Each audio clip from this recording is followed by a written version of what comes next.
Omuyinza w'ebintu byonna twagala okwebaza olw'ekisa kyo n'okwagala kwo by'otulaze. Twagala okwebaza lw'abantu abangi bano b'okuŋŋaanyisa wano, si lwa kirala, olw'oyo Mukama muganda waffe Muhumuza Richard gwe waleeta mu nsi mu kiseera mwe wayagalira era gw'oggye mu nsi mu kiseera mw'oyagalidde. Twagala okwebaza olwa wonna gy'otujje, twagala okwebaza olw'okututambuza obulungi. Kitaffe, tuleeta omukolo guno ogw'okuwerekera muganda waffe tuguteeka mu maaso go. Tusaba ekisa kyo kitubumbutayire, tusaba omukono gwo ogw'amaanyi gutukulembere.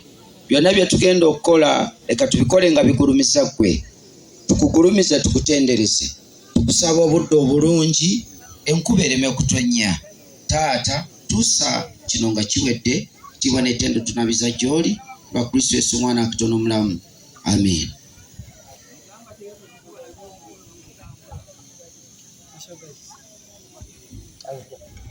Tweyaza nnyo, tweyazege.